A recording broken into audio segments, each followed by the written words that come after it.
যুক্ত থাকুন, সঙ্গে থাকুন, দেখতে থাকুন কলকাতা নিউজ 19। নমস্কার, আপনাদের সাথে আমি দিশা। কলকাতা নিউজ 19-এ আপনাদেরকে স্বাগত। শুরু করছি আজকের বিষয়।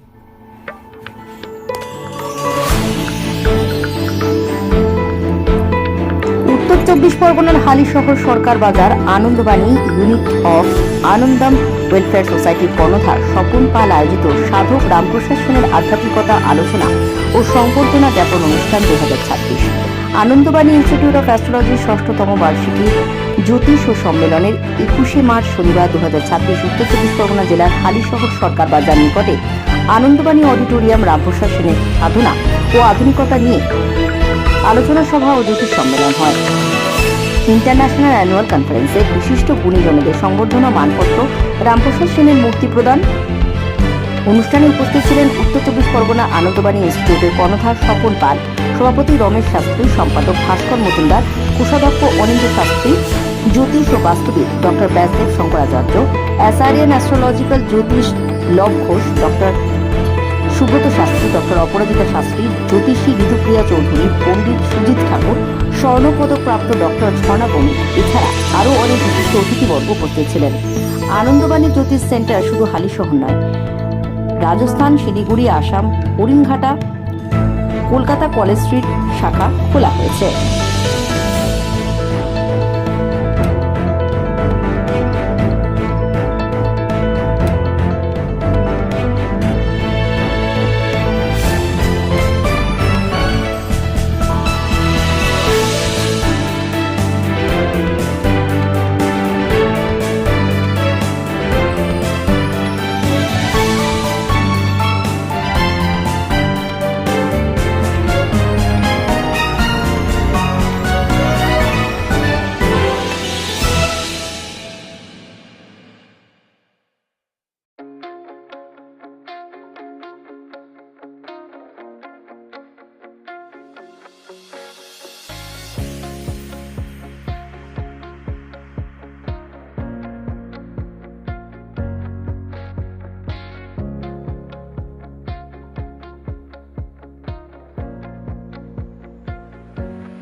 সম্পূর্ণতা আসে না। যাকে বাদ দিয়ে সর্বশ্রেষ্ঠ সম্মান নোবেল পুরস্কার পেয়েছেন, তিনি আমাদের ছেলে, হালিশহরের ছেলে, মাতৃ নামে ভগীরথ রামপ্রসাদ সেন সম্পর্কে কি বলেছেন শুনলেন। অগ্রগণ্য কবি রামপ্রসাদ সেন আরেকটি ভবনে দিল্লি গিয়ে আমার 3টি গ্রন্থে সেখানে লাইব্রেরিতে স্থান পেয়েছে, তার মধ্যে অবশ্যই রামপ্রসাদ রয়েছে। নমস্কার। এবং লিখেছেন এবং আমাদের পরম সৌভাগ্য যে আমাদের হালিশহরের একজন লিপি সোনালী সঙ্গীতের মৌসুমে আমরা হারিয়ে যাব। আজকে তিনি আমাদের মধ্যে উপস্থিত রয়েছেন সোনা ত্রিপুরা থেকে ডক্টর সুব্রত শাস্ত্রী। এখানে উপস্থিত দিয়ে আমরা একটি গান দিয়ে অনুষ্ঠান শুরু করছি। জানো না মনে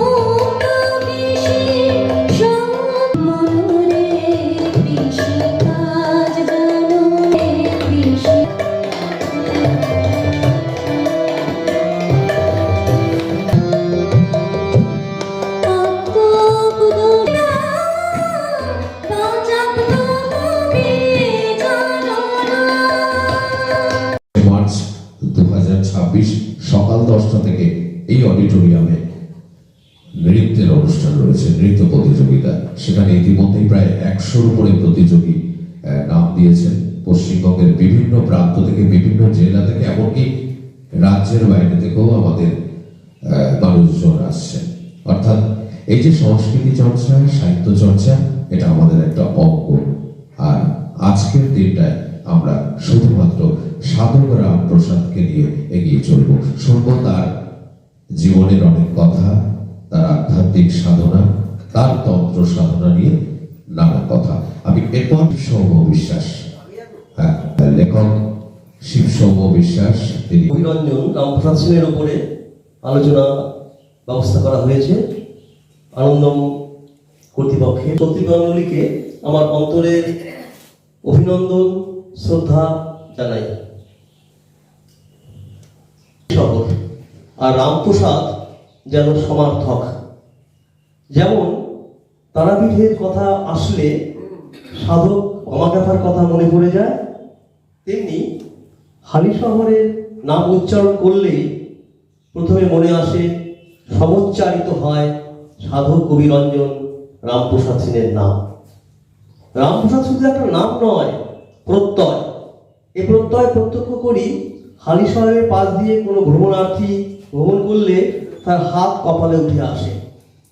মা ভবতারিণী আর সাধককে নমস্কার করেন সম্মান প্রদর্শন করার জন্য। প্রকৃতি জানাতে রামপ্রসাদ না আসলে আমরা লাক্ষ্মণী, রামকৃষ্ণ, হালিশহরের মেয়ে, বিবেকানন্দ বা নিবেদিতাকে পেতাম না। বিশ্বজুড়ে সংঘটিত হতো না রামকৃষ্ণ ভাবান্দোলনের অপ্রতিরোধ স্রোতধারা। রামপ্রসাদ বলতেন, রামকৃষ্ণদেব বলতেন, রামপ্রসাদ সিদ্ধ, তাই তার গান ভালো লাগে। আবার বলতেন,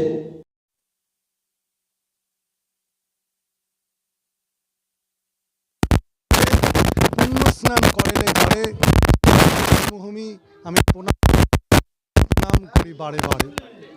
গঙ্গাবক্ষের পূর্বস্থলে সাধক রামপ্রসাদের ভিটা হালিশহর, যেখানে আনন্দবাণীর আহ্বানে আমরা ঐক্যভাবে একটি অনুষ্ঠানের মধ্যে এসেছি, যার বিষয়বস্তু হচ্ছে রামপ্রসাদকে কেন্দ্র করে তাকে নিয়ে কিছু বলা, আলোচনা করা এবং রসদ গ্রহণ করা। তার আগে আমি একটু আমার পরিচয় দিইনি। আমি হচ্ছে ডক্টর শ্রী ব্যাসদেব শঙ্করাচার্য, পেশায় একজন অ্যাস্ট্রোলজার এবং বাস্তুবিদ।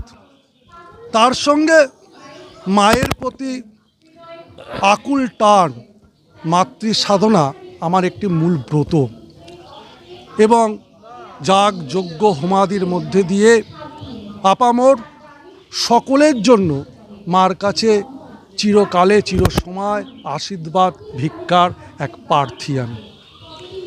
এই আনন্দবাণীর আহ্বানে এবং সাধক রামপ্রসাদকে কেন্দ্র করে যে আলাপ, যে চাঁদের হাটের সুন্দর বিষয়বস্তু, এই বিষয়বস্তু আমাকে মুগ্ধ করেছে। এবং এই আনন্দবাণীর পরিপ্রেক্ষিতে ভাস্করদা এবং স্বপনদার আহ্বান এবং আমন্ত্রণ আমাকে নতুন করে সাধক রামপ্রসাদ সম্বন্ধে জানতে সাহায্য করেছে।